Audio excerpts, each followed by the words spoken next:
Hello guys, welcome back of another episode. We're going to talk about sports, talk about movies. Stay tuned for more.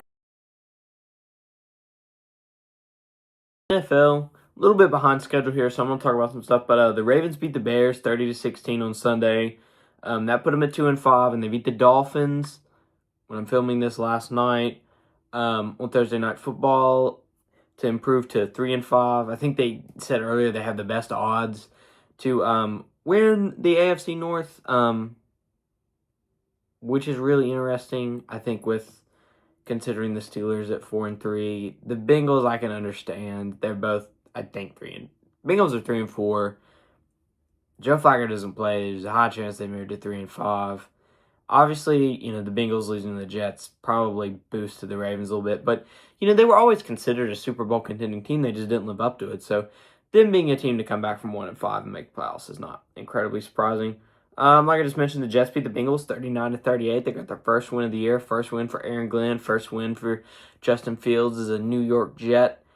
Obviously not the greatest game they've ever played, but you gotta respect Aaron Glenn for going for two.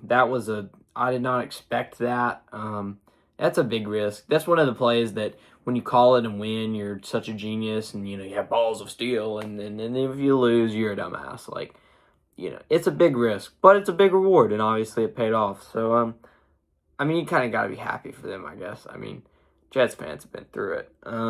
Eagles beat the Giants 38-20. Cam Skattebo out for the year with an ankle injury. Hopefully he gets healed up, gets, the care he needs and is back next season. Nothing but love for him. He's been incredible this season.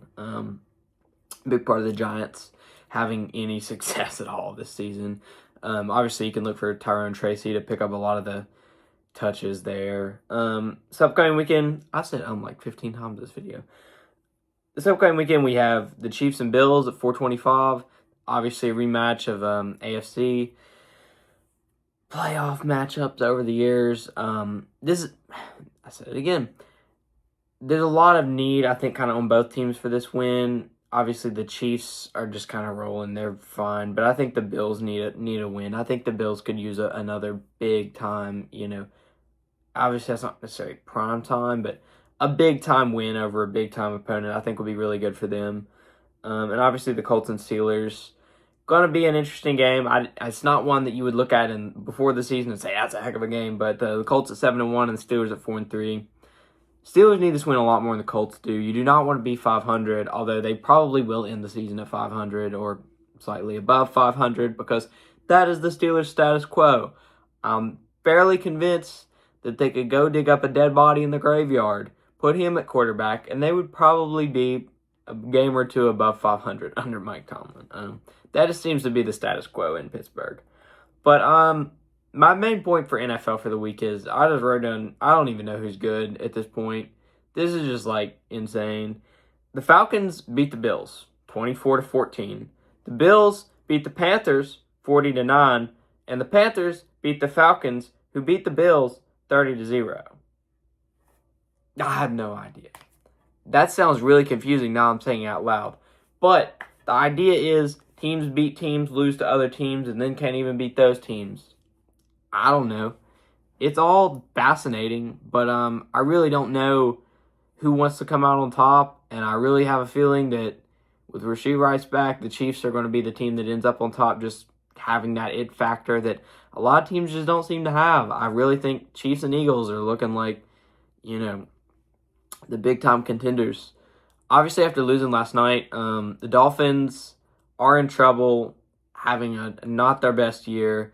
A lot has come out on if Mike McDaniel gets fired or not. Personally, I'd just like to say I don't think he's the problem. I don't know that he's the solution, but I really don't think it's his fault. I just think a lot of shitty stuff keeps happening to them. See what ends up happening there, but I'm not really sure what the point would be to fire him at this point in the season. You're not going to turn the season around. They need to retool.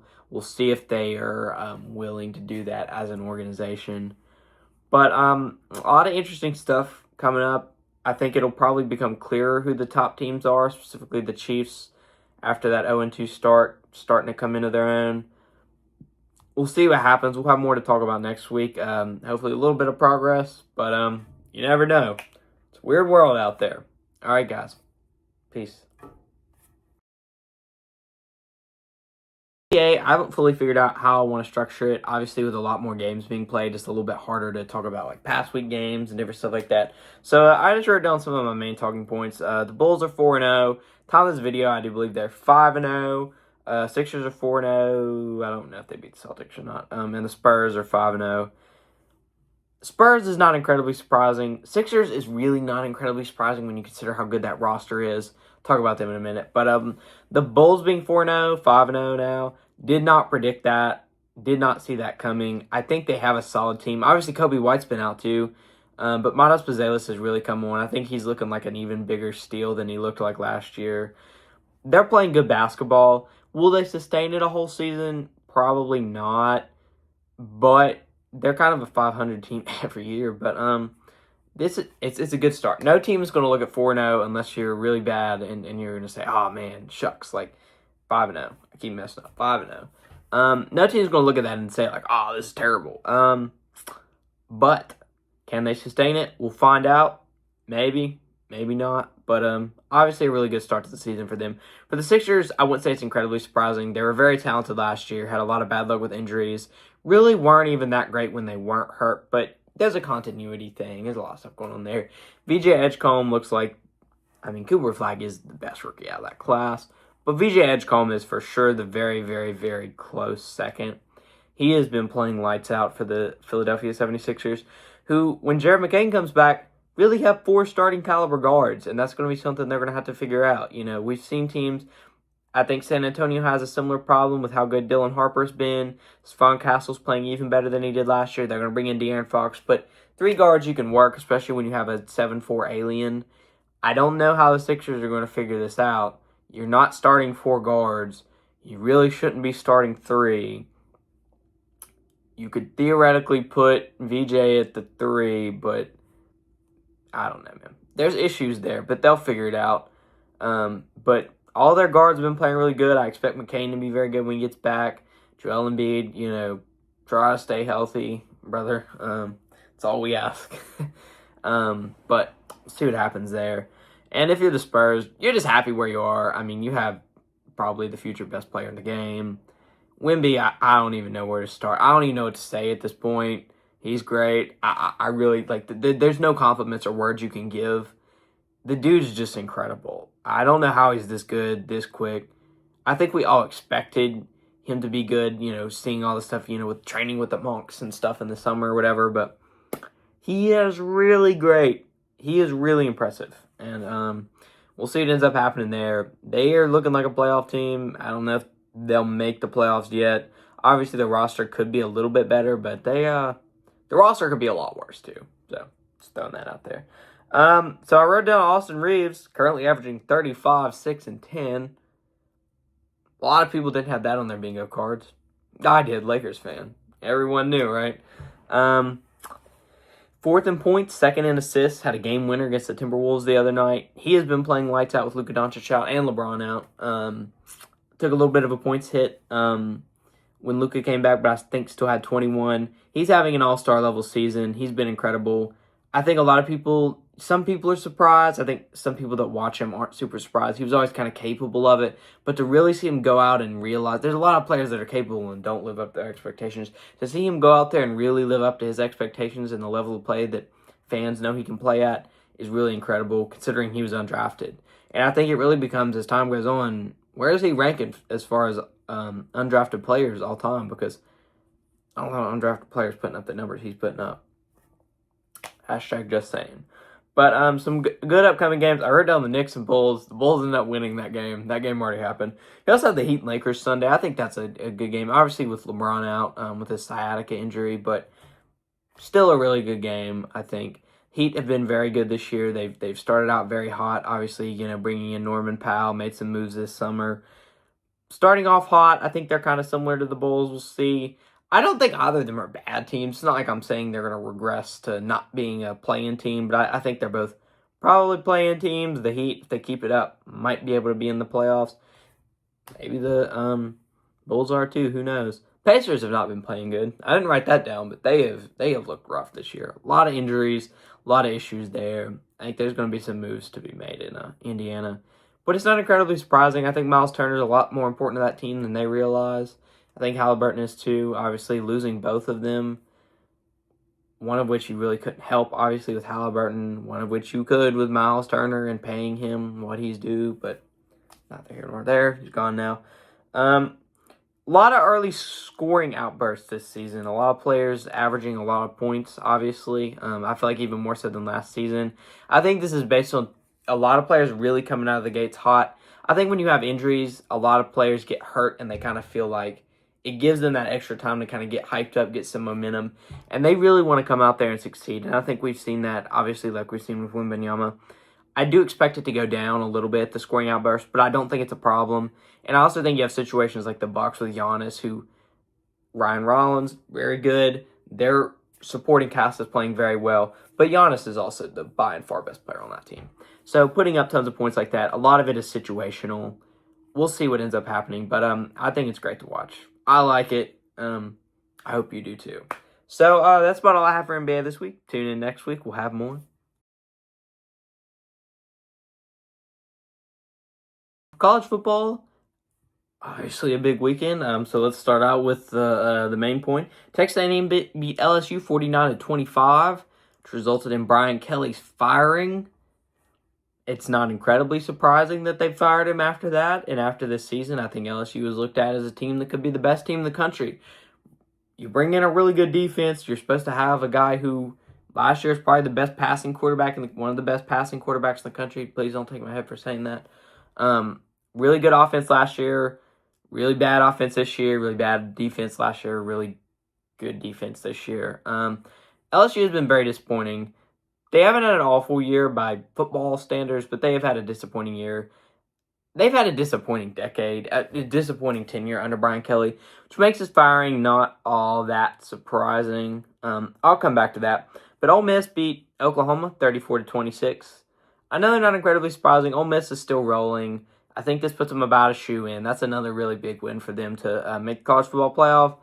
Assuming they don't fumble on the goal line, pretty much all they have to do is just keep winning. They probably could lose one more and still be pretty much a shoe-in. Don't screw it up is essentially what Ole Miss. Ole Miss needs to go in the locker room, find a whiteboard, and Lane Kiffin needs to get a marker out and just write. Don't screw up. You'll be fine. Virginia beat North Carolina 17-16 in overtime. Bill Belichick still looking for that first ACC win.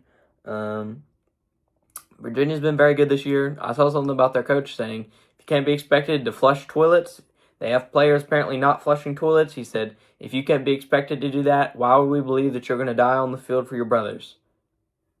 Heck yeah, brother. I like that statement. That is the right mentality.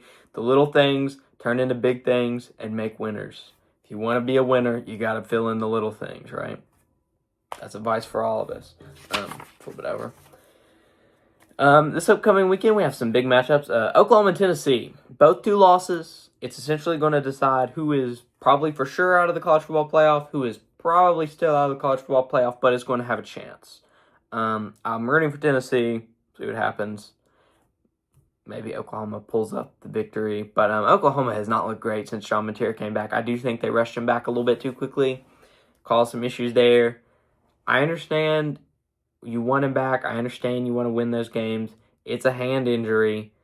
A quarterback who has a hurt hand is not all that helpful. And I think there's other issues there. But, for Tennessee, see what ends up happening. But this is a game that both of those teams need to win.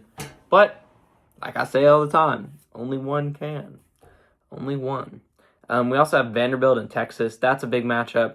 Vanderbilt's actually the underdog, which is kind of interesting. I saw earlier that Arch Manning will be playing. If Texas wins this, they're technically still alive for the playoff. I highly doubt they make it. Preseason number 1 team. Very disappointing this year, but they could get a big win and maybe start turning it around. Vanderbilt really doesn't want to lose this game. They don't want to be 2 losses going down the stretch. I do believe they have a couple of games I think they play. They end the season against Tennessee, and I do want to say they play Auburn. I think they play, I want to say it's Monroe. They play somebody late. But they're going to end the season against Tennessee.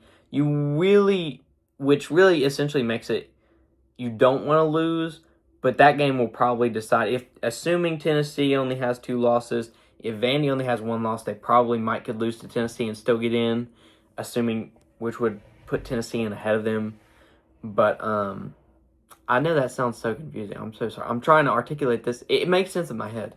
But you want to win the game if you're Vanderbilt. Main point, you want to win the game. So the big point for the weekend is, obviously, like I talked about earlier, Brian Kelly fired. I've never really met somebody who liked Brian Kelly. He's always kind of seemed like an asshole. I don't want to judge another human being that I have never met and don't know anything about. But I've never really heard a lot of great stuff about him. But he's obviously a multimillionaire, coached a bunch of big programs. I'm making videos on YouTube. So, what do I know? But it's not incredibly surprising. Look up Greg Brooks Jr. and then tell me you don't think he's an asshole. Just throwing that out there. I love the Greg Brooks Jr., by the way. But I think it's really interesting. I'm interested to see who ends up coming in for that job. I saw something that Louisiana's governor was criticizing the athletic director. Not really what you want to see.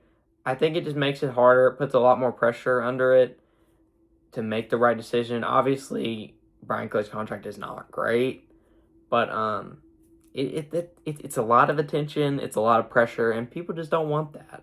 You know, people want to go coach somewhere they don't want to get their head taken off if they only win 9 or 10 games the first year. I saw somebody on the internet say the best job you can get in college football is a job like Minnesota. PJ Fleck, you win 7, 8 games a year, make a bowl every year, win it most years. Every now and again, you have a 10-win season.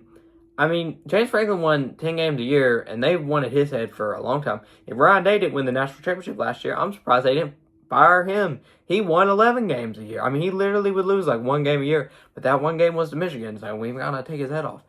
It's a little bit ridiculous. Some of these are a little bit much, but, you know, we'll see. Somebody will take it.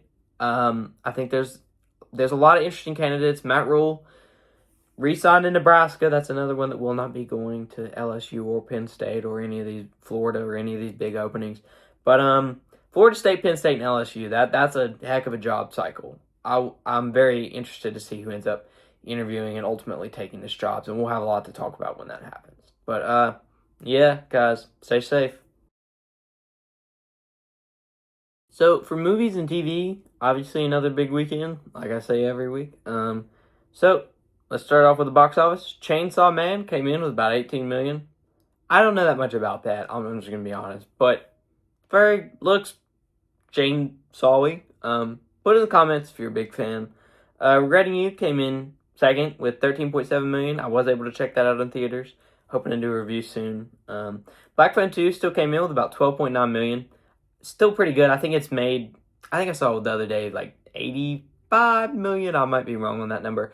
On about a $30 million budget. So pretty good actually very good for a horror film in theaters, especially. I think it was the right time to release it. Seen a lot of stuff not released around Halloween, and a lot of horror movies not released around Halloween. You wonder why they're not successful. I'm glad they actually released it close to Halloween, but it was very good. But still bringing in some money at the box office, as well as Springsteen, Deliver Me From Nowhere, which I was also able to check out, at about 8.9 million, and Tron Ares still bringing in about 4.9 million. I don't think Tron is looked at as a success, but it keeps popping up every week, so maybe it's able to conjure up a little bit of a distance run, bring in a little bit of money there. I don't know, but I always say, we judge so much of how successful a movie is on box office, the opening weekend. You make so much opening weekend. It's like a sports team. You don't win or lose week one, You got to give these things a little bit of time, but a lot of studios just, if you're not successful day one, week one, you're out on the curb, buddy. Which is just kind of sad. But this weekend we have Yorgos Lanthimos. I butchered his name. I'm so sorry. Begonia with Emma Stone, Jesse Plemons. Continuation of some of their previous films. Looks really interesting. I think there's a lot that the trailers aren't showing. I haven't seen it yet. I'm very interested in seeing it, though. It looks very cool. It's been described as very good. All of their films together have been very good.